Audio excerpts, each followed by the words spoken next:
I, 28F, have been living with my parents, both 60, and my younger brother Jake, 25M, for the past 3 years. It's a situation I never imagined I'd be in at this point in my life, but here we are. I guess I should start from the beginning to give you all the full picture. 3 years ago, I was living in a nice apartment in the city, working as a nurse at a busy hospital, and in what I thought was a happy relationship with my boyfriend of 5 years, Mark. We had talked about getting married, maybe starting a family. Then, one day, I came home early from a shift to find Mark in bed with his coworker. My world shattered in an instant. I broke up with Mark immediately, but I was a mess. I couldn't stand being in that apartment anymore. Everything reminded me of him and our life together.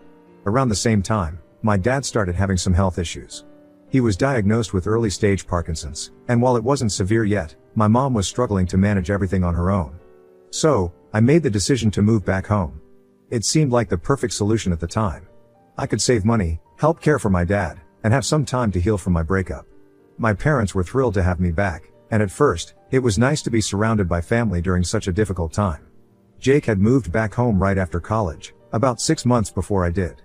He'd always been the golden child of the family, smart, charming, and our parents' clear favorite. Don't get me wrong, I love my brother, but the disparity in how we were treated was always obvious. Growing up, Jake could do no wrong in our parents' eyes.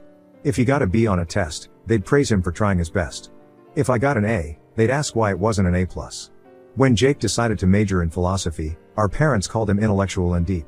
When I said I wanted to be a nurse, they asked if I wouldn't rather be a doctor instead. So when Jake moved back home without a job lined up, our parents didn't bat an eye. They said he needed time to find himself and explore his options. Meanwhile, I was working 12-hour shifts at the hospital, coming home to help care for Dad, and still contributing to household expenses. For the first year or so, things were okay. Jake said he was working on his novel and applying for jobs in publishing. I was skeptical. I never actually saw him writing or filling out applications, but I tried to give him the benefit of the doubt. After all, I was dealing with my own issues, trying to heal from my breakup and adjust to living at home again as an adult. But as time went on, Jake's job search seemed to consist mainly of playing video games and hanging out with his friends. He'd sleep until noon most days, then spend hours online or out with his buddies. When Mom would gently suggest he look for work, he'd get defensive and say she was stifling his creativity. I tried to talk to Jake about it a few times. I even offered to help him with his resume or practice interview skills. But he'd always brush me off, saying I didn't understand the creative process or that I was just jealous because he had the freedom to pursue his passions. Meanwhile, I was working my ass off at the hospital, especially when COVID hit. There were days when I'd come home exhausted, physically and emotionally drained, only to find Jake lounging on the couch, playing games and eating the food I'd bought. I tried to talk to my parents about the situation, but they always made excuses for Jake. He's just finding his way, my mom would say. Or, not everyone's path is as straightforward as yours, honey. It was frustrating, to say the least. Then, last week, Jake dropped a bombshell. He announced at dinner that his girlfriend Megan, 23F, would be moving in with us. This was the first I'd heard of Megan. Jake had mentioned he was seeing someone, but I had no idea it was serious enough for her to move in. My parents, of course, were thrilled. They started talking about how nice it would be to have young love in the house again, completely ignoring the fact that we barely had enough space for the four of us as it was. That's when Jake dropped the real bombshell. He said that since Megan was moving in, they would need their own room for privacy. And since I had the second largest bedroom in the house, it made sense for me to move to the basement so they could have my room. I was stunned. I looked at my parents, expecting them to shut this down immediately, but they were nodding along like this made perfect sense. That's when I lost it. Are you kidding me? I said. You want me to give up my room for your girlfriend? You don't even have a job. Jake rolled his eyes. Come on, sis. Don't be so selfish. Megan and I need our privacy. It's not like you're using the room for anything important. I couldn't believe what I was hearing. Not using it for anything important? I use it to sleep after 12-hour shifts where I'm literally saving lives. What do you do all day, Jake? Play video games and mooch off Mom and Dad? Jake's face turned red. You don't understand. I'm working on my novel. That takes time and mental energy. Just because I'm not punching a clock doesn't mean I'm not working. Have you written a single word of this so-called novel? I shot back. Because all I've seen you do for the past 3 years is play games and hang out with your friends. Children, please, my mom interjected. There's no need to fight. I'm sure we can work something out that makes everyone happy. But I was too angry to back down. No, Mom. This isn't fair. I work full-time. I contribute to this household. I help take care of Dad. And now you want me to give up my room for Jake and his girlfriend? when he hasn't lifted a finger to help or contribute in any way. Now, that's not fair, my dad said, speaking up for the first time. Jake contributes in his own way. How? I demanded. Tell me one thing he's done to help this family in the past 3 years. There was an uncomfortable silence.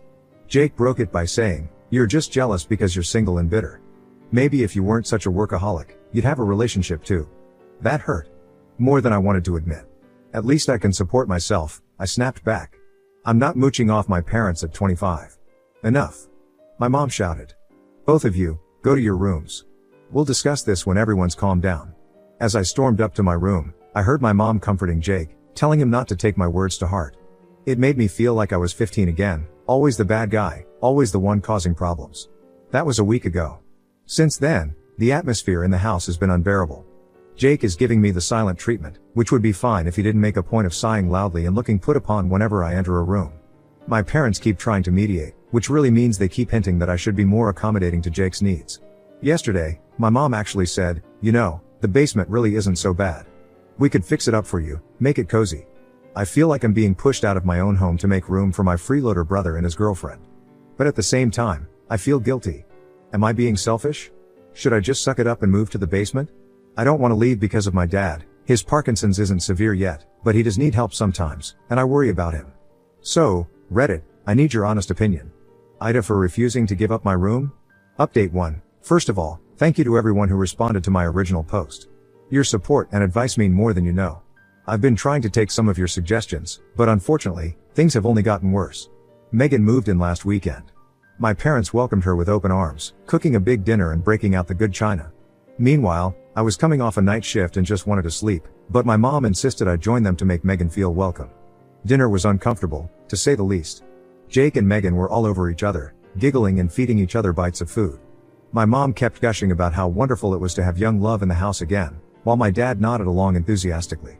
I tried to be polite, asking Megan about her job and interests. Turns out she's between jobs right now too, having recently quit her position as a barista to focus on her Instagram influencer career. I had to bite my tongue to keep from asking how exactly she planned to pay for things. The next day, I came home from work to find that Jake and Megan had taken over the living room. They were sprawled on the couch, watching TV and eating snacks. The coffee table was covered in empty chip bags and soda cans. When I asked if they could clean up a bit, Jake rolled his eyes and said, "Relax, sis. We'll do it later." They didn't. The tension in the house is unbearable now. Jake and Megan make a point of being loud and affectionate whenever I'm around, clearly trying to make me uncomfortable. They'll start making out on the couch when I'm trying to watch TV, or giggle loudly outside my door when I'm trying to sleep between shifts. I tried talking to my parents again, but it was like talking to a brick wall. When I pointed out that I work full-time and contribute financially while Jake and Megan do nothing, my mom actually said, "Well, you've always been more independent than Jake. He just needs more time to figure things out. And Megan is pursuing her dreams as an influencer. That's a real job these days, you know." I couldn't believe what I was hearing. "Mom," I said, "Jake has had 3 years to figure things out. And Megan has 127 Instagram followers. That's not a career, that's a hobby." My mom's face hardened. "I think you're just jealous," she said. "Jake and Megan are young and in love. They have their whole lives ahead of them. Maybe if you weren't so focused on work all the time, you'd have found someone too." I was too stunned to respond. Is that really what they think? That I'm just some bitter workaholic? I'm seriously considering moving out, even though it would make caring for my dad more difficult. I feel like I'm being pushed out of my own family. The house I grew up in doesn't feel like home anymore. But I'm torn. If I leave, who will help dad when he has bad days? Who will make sure he takes his meds on time? Mom tries, but she's not always great at keeping track of things. And what if Jake and Megan throw parties or do something irresponsible? I feel like I'm stuck between a rock and a hard place. If I stay, I'm miserable. If I go, I'll worry constantly. I don't know what to do. Update 2. Things have gone from bad to worse. I've started looking for apartments, but I'm torn about leaving my dad. Every time I think about moving out, I remember the time last month when dad had a bad day and fell in the shower. I was the one who heard him call for help, who got him up and made sure he was okay. What if something like that happens and I'm not there? Meanwhile, Jake has stepped up his campaign to get my room. He's now telling our parents that Megan is claustrophobic and needs more space. I know this is a lie because Megan has never mentioned this before, and I've seen her happily squeeze into tiny booths at restaurants or small dressing rooms at stores. But of course, my parents believe him. They've started dropping hints about how nice the basement could be with a little work. My mom even left some home decor magazines on my bed, open to pages about cozy basement renovations. I've tried to stand my ground, but it's getting harder. The other day, I overheard my mom on the phone with her sister, my aunt. She was saying how worried she was about me, how I seemed angry all the time and unable to be happy for Jake. It hurt to hear her talk about me like that, like I'm the problem. The final straw came yesterday. I had just finished a 12-hour shift at the hospital. It was a tough one. We lost a patient, a young guy not much older than me. I was emotionally and physically exhausted, dreaming of a hot shower in my bed. But when I got home and went up to my room, I found Jake and Megan had moved some of their stuff in. There were boxes on my bed and clothes hanging in my closet. For a moment, I thought I had walked into the wrong room.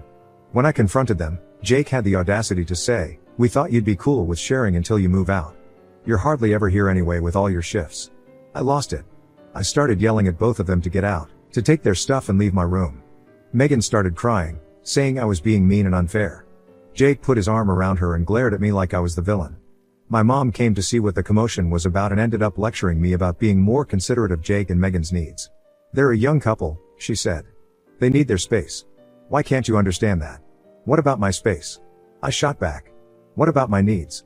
I work 12-hour shifts saving lives, and I can't even count on having a place to sleep when I come home?" My mom sighed like I was being unreasonable. "Honey," she said, "I think you need to take a step back and look at the bigger picture. Family is about compromise.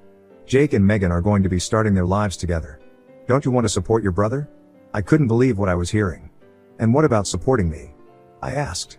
"I'm your daughter too, Mom. Or have you forgotten that?" The look on her face was a mixture of hurt and disappointment. "Of course I haven't forgotten," she said quietly. "But you're stronger than Jake. You've always been able to handle things on your own. Jake needs more support." I didn't know what to say to that. How do you respond when your own mother essentially tells you that you matter less because you're more capable? I'm at my wit's end. I love my family, but I feel like I'm drowning here. The unfairness of it all is eating away at me. I catch myself feeling angry all the time, snapping at small things. This isn't who I want to be. I think I need to move out for my own sanity. But the guilt is overwhelming. Am I abandoning my family? Am I being selfish for wanting to put myself first for once? I don't know what to do. I feel lost and alone, even in a house full of people. How did things get so messed up? Update 3, I've done it. I've finally moved out. After the incident with Jake and Megan moving their stuff into my room, I realized I couldn't stay in that toxic environment any longer. It was damaging my mental health and starting to affect my work. I couldn't risk making a mistake at the hospital because I was distracted by drama at home. Finding an apartment wasn't easy. I wanted to stay close to my parents' house so I could still visit my dad regularly, but rentals in the area are expensive. I finally found a small one-bedroom about a 15-minute drive away. It's not much, but it's mine, and for the first time in years, I feel like I can breathe. Telling my parents I was moving out was one of the hardest things I've ever done. My mom cried, asking why I was abandoning the family. My dad looked hurt and confused. Jake, on the other hand, couldn't hide his glee and immediately started talking about how he and Megan would redecorate my old room. The day I moved out was surreal. I hadn't realized how much stuff I'd accumulated over the years. As I was packing, I found old photos of our family, Jake and me as kids, all of us smiling on vacation. It made me sad to think about how much things had changed. My parents helped me move, but there was a tension in the air. My mom kept making comments about how I could always come back if things didn't work out. Jake and Megan conveniently had plans that day and couldn't help. I've been in my new place for 2 weeks now, and I'm still processing everything that happened. Part of me feels guilty for leaving, especially because of my dad. I call him every day to check in, and I've been going over on weekends to help out. But it's not the same as being there all the time. Another part of me feels relieved. I didn't realize how much stress I was carrying until I wasn't in that environment anymore. My apartment might be small, but it's peaceful. I can come home after a long shift and relax without worrying about what drama I'll walk into.